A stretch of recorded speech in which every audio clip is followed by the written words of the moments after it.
सीखो ऑनलाइन के प्लेटफॉर्म से मैं दानियल मुसद्दिक आपकी खिदमत में हाजिर हूँ एक नए ट्यूटोरियल के साथ। आज के ट्यूटोरियल में हम बात करने वाले हैं कि हमारे पास नो बूटेबल डिवाइस का एरर आ रहा है और सिर्फ एक ऑप्शन आ रही है प्रेस एनी की टू रीबूट द मशीन। इस एरर को हमने कैसे रिजॉल्व करना है इस टॉपिक में हम बात करने वाले हैं। ये हमारे पास किन रीज़न्स के बीच में नो बूटेबल डिवाइस का एरर आता है। 4 रीज़न्स होती हैं हमारे पास नो बूटेबल डिवाइस एरर आने की। पहली रीज़न तो ये है कि आपकी विंडो इंस्टॉल्ड थी, विंडो किसी भी रीज़न्स की वजह से, वायरस की वजह से या इलेक्ट्रिसिटी शॉक की वजह से, किसी भी रीज़न की वजह से करप्ट हो गई है। फर्स्ट रीज़न हमारी ये है। सेकंड रीज़न ये है कि हमारा जो लेगेंसी सपोर्ट है ना, ये डिसेबल हो चुका हुआ है, इसको हमने इनेबल करना पड़ेगा तो हमारा ये मसला हल हो जाएगा। थर्ड रीज़न ये भी हो सकती है कि आपकी जो हार्ड डिस्क है वो फेलियर हो गई है, वो बर्न हो गई, ख़राब हो गई है। थर्ड रीज़न हमारे पास ये भी है। फोर्थ रीज़न ये है कि आप विंडो करने लगे थे और आपके पास जो पेन ड्राइव थी वो कंपैटिबल ही नहीं थी आपके सिस्टम के मुताबिक। आपने उसको बूट तो किया हुआ है लेकिन वो किसी लोकल कंपनी की थी जिसके ऊपर आपने बूट कर दिया और वो अब आपके UEFI मोड उसके ऊपर सपोर्ट ही नहीं कर रहा है इस टाइम पे। ये 4 रीज़न्स हो सकती हैं आपके सिस्टम में ये एरर आने की। अब मैं बताता हूँ कि आपके सिस्टम में एरर आ किस तरह का रहा है।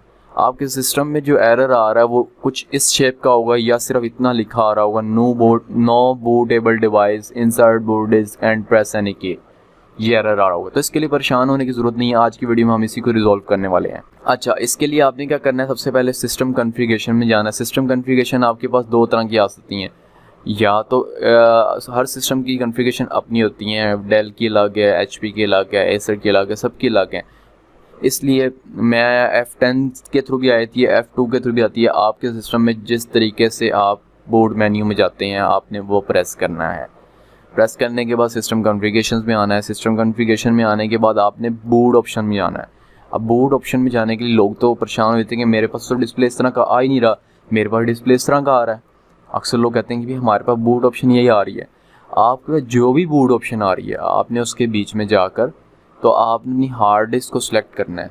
हार्ड डिस्क को सिलेक्ट करें, F10 या F2 जो भी आपकी कमांड है उसको प्रेस करें और देन एंटर कर दें, आपका सिस्टम ऑन हो जाएगा। अगर आपका सिस्टम फिर भी ऑन नहीं होता तो फिर आपने क्या करना है कि आपने अपनी हार्ड डिस्क को चेक करना है सिस्टम के अंदर कि आपकी हार्ड डिस्क अपनी जगह पे एग्जैक्ट मौजूद है, हिली तो नहीं हुई।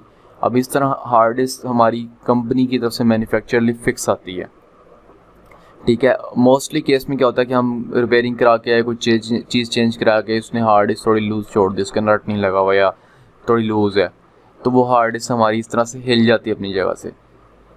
का बाज़ 110% केसेस में क्या होता है कि हमारी हार्ड डिस्क अपनी जगह से हिली होती है, जिसकी वजह से हमारे पास ये एरर आ रहा होता है। आपने अपनी हार्ड डिस्क को चेक कर लेने के प्रॉपरली लगी हुई है और इसमें कोई प्रॉब्लम तो नहीं है।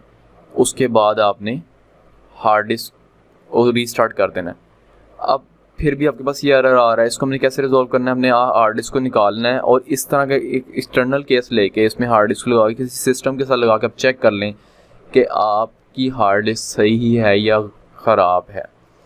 ये तरीकाकार है चेक करने का। अब हम चलते हैं अपनी वीडियो की जानिब।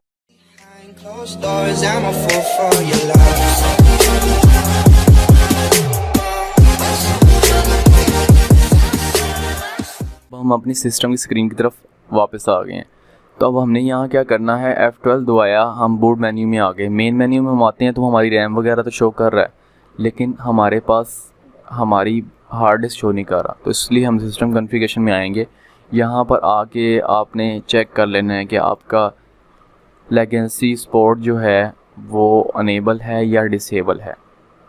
हमारे केस में यहाँ पर अनेबल है, इसको मैं आपको दिखाया तो मोस्टली केसेस में यहाँ डिसेबल हुआ होता है, जिसकी वजह से आपके पास नो बूटेबल डिवाइस का एरर आता है। मैं यहाँ से इसको दोबारा से अनेबल करूँगा, आपके पास डिसेबल होगा। अनेबल करने के बाद अगर तो आप विंडो कर रहे हैं, यहाँ पे अनेबल कर लिया हमने इसको। अनेबल करने के बाद अगर तो आप विंडो कर रहे हैं तो विंडो करने के लिए UEFI बोर्ड ऑर्डर आपने सेलेक्ट करना है। आप USB के थ्रू कर रहे हैं तो आपने USB सेलेक्ट करनी है। अगर आप डीवीडी रोम के थ्रू कर रहे हैं तो आपने यूएसबी एक्सटर्नल डीवीडी है तो एक्सटर्नल सेलेक्ट कर लेना है, अगर आपका नॉर्मल है तो इंटरनल डीवीडी या सीडी रोम सेलेक्ट करना है। मेरे केस में क्या है कि जी मेरी हार्ड डिस्क शो नहीं हो रही तो मैं लेजेंसी बूट ऑर्डर में जाऊंगा और यहाँ पे फर्स्ट बूट हार्ड डिस्क को करूँगा। ये मैंने इसको फर्स्ट बूट किया, सेव किया सेटिंग को, और अब मैंने पीसी को दोबारा से रीस्टार्ट कर दिया। अब आप देख सकते हैं कि मेरा पीसी विंडो बूट ऑर्डर के ऊपर आ गया है, मेरे पास कोई एरर नहीं आया और पीसी ऑन होने की तरफ चला गया है। और यहाँ पर अब आप देखते हैं कि मेरा सिस्टम ऑन हो चुका है।